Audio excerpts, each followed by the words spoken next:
Pertama-tama kita akan membahas tentang model pembelajaran.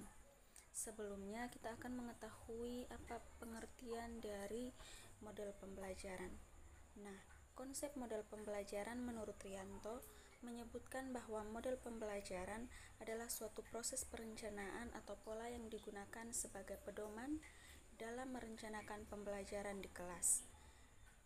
Jadi, model pembelajaran adalah prosedur atau pola sistematis yang digunakan sebagai pedoman untuk mencapai tujuan pembelajaran.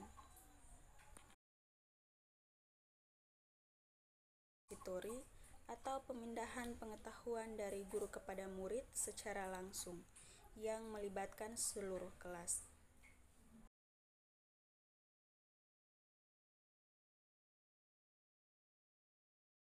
Yang kedua, model pembelajaran berbasis masalah atau PBM.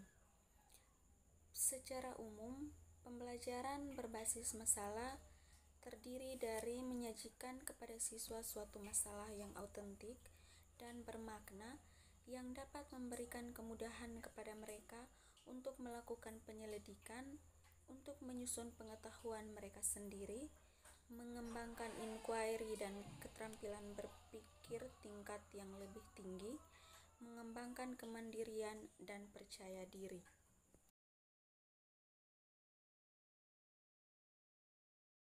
Yang ketiga ada model pembelajaran kontekstual.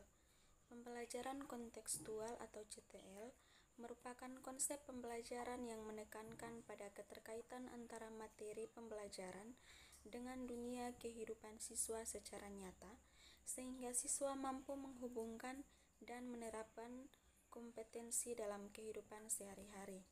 Dengan pembelajaran kontekstual memungkinkan proses belajar mengajar yang tenang dan menyenangkan, karena pembelajarannya dilakukan secara alamiah, sehingga memungkinkan peserta didik dapat mempraktikkan secara langsung materi yang dipelajarinya.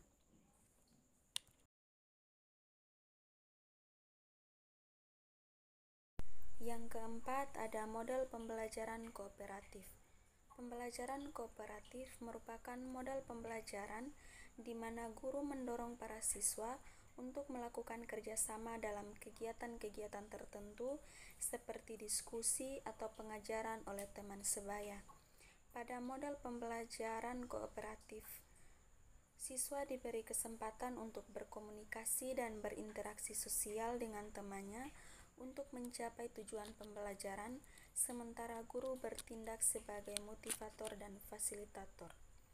Artinya, dalam pembelajaran ini, kegiatan aktif dengan pengetahuan dibangun sendiri oleh siswa dan mereka bertanggung jawab atas hasil pembelajarannya.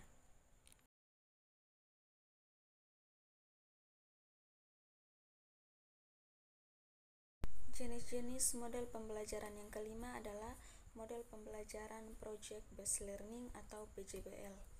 Menurut Daryanto dan Raharjo, PJBL atau Project Based Learning adalah model pembelajaran yang menggunakan masalah sebagai langkah awal dalam mengumpulkan pengetahuan baru berdasarkan pengalamannya dan beraktivitas secara nyata.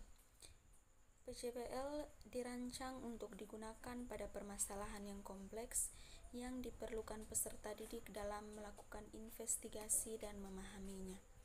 Sehingga dapat disimpulkan bahwa PJBL atau Project Based Learning adalah pembelajaran berbasis proyek yang menggunakan proyek atau kegiatan sebagai sarana pembelajaran untuk mencapai kompetensi sikap, pengetahuan, dan keterampilan.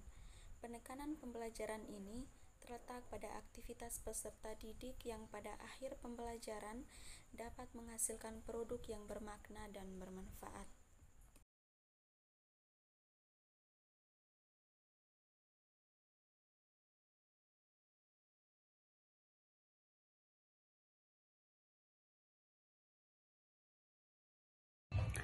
Yang berikut yaitu metode pembelajaran. Yang pertama yang perlu kita ketahui yaitu pengertian dari metode pembelajaran. Nah, metode pembelajaran ini dikemukakan oleh yang pertama menurut Jamarah pada tahun 2006. Dia mengatakan bahwa metode pembelajaran itu adalah suatu cara yang dipergunakan untuk mencapai tujuan yang telah ditetapkan. Nah, jadi dapat disimpulkan bahwa metode pembelajaran ini adalah cara atau tahap yang digunakan dalam interaktif antara peserta didik dengan pendidik untuk mencapai tujuan pembelajaran yang telah ditetapkan sesuai dengan materi dan mekanisme metode pembelajaran. Selanjutnya yaitu macam-macam dari metode pembelajaran. Nah, ada beberapa macam dari metode pembelajaran. Yang pertama yaitu metode pembelajaran talking stick. Nah, metode pembelajaran talking stick ini menurut Sugiharto, dia mengatakan bahwa pembelajaran ini, talking stick ini dilakukan dengan bantuan tongkat, di mana siapapun atau siswa yang memegang tongkat tersebut wajib untuk menjawab pertanyaan-pertanyaan dari guru setelah siswa mempelajari materi pokok. Adapun kelebihan dan kekurangan dari metode ini, yang kelebihannya yaitu menguji kesiapan siswa, kemudian melatih cara membaca dan pemahaman siswa dengan cepat, kemudian agar siswa itu lebih giat lagi untuk belajar. Sedangkan kekurangannya yaitu membuat siswa itu senam jantung, kemudian membuat siswa itu minder karena belum terbiasa. Yang kedua yaitu metode pembelajaran simulasi. Nah, menurut Hamalik dalam Tanierja dan juga kawan-kawannya pada tahun 2011, simulasi itu adalah suatu teknik yang digunakan dalam semua sistem pengajaran, terutama dalam desain instruksional yang berorientasi pada tujuan-tujuan tingkah laku. Nah, adapun kelebihan dan kekurangan dari metode ini menurut Hasibuana dan Moijoijono pada tahun 2008, di mana kelebihannya yaitu menyenangkan, kemudian menggalakkan guru untuk mengembangkan aktivitas simulasi, kemudian tidak memerlukan keterampilan komunikasi yang pelik.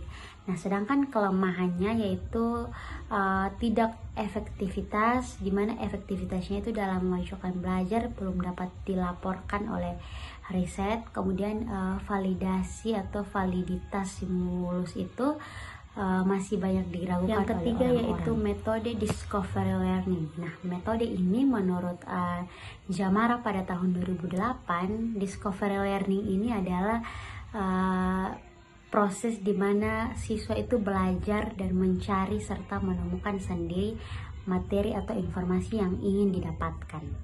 Adapun kelebihan dan kekurangan dari metode discovery learning ini, kelebihannya itu yang pertama membantu siswa untuk mengembangkan keterampilan dan proses kognitif siswa. Kemudian juga metode ini memberikan kesempatan pada siswa untuk bergerak maju sesuai dengan kemampuan mereka sendiri. Sedangkan kelemahannya yaitu metode ini kurang berhasil untuk mengajar kelas-kelas yang besar atau banyak siswanya. Misalnya sebagian besar waktu itu dapat hilang karena membuat seseorang tuh untuk menemukan teori-teori itu memerlukan waktu dan yang cukup lama. Yang berikut yaitu metode brainstorming, di mana menurut Danjaya pada tahun 2010, ia mengatakan bahwa brainstorming ini adalah metode yang dirancang untuk mendorong kelompok-kelompok untuk mengekspresikan berbagai macam ide dan pendapat serta menundai penilaian-penilaian yang kritis. Sedangkan menurut brainstorming, menurut Parera pada tahun 1991, ia mengatakan bahwa brainstorming ini adalah aktivitas sekelompok kecil yang telah berkumpul untuk memproduksi dan menciptakan gagasan-gagasan yang baru. Sehingga dapat disimpulkan bahwa metode brainstorming ini merupakan suatu bentuk diskusi dalam rangkaian menghimpun gagasan, pendapat dan informasi serta pengetahuan dan pengalaman dari semua peserta didik. Adapun kelebihan dan kekurangan dari metode ini menurut Roestiah pada tahun 2008, di mana kelebihannya yaitu anak-anak itu dapat berpikir kritis, dapat berpikir kreatif, dan juga melatih siswa untuk berpikir dengan cepat dan tersusun logis.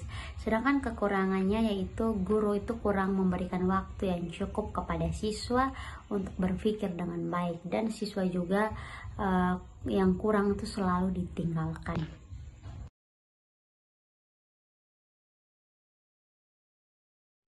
Selanjutnya ada pendekatan pembelajaran.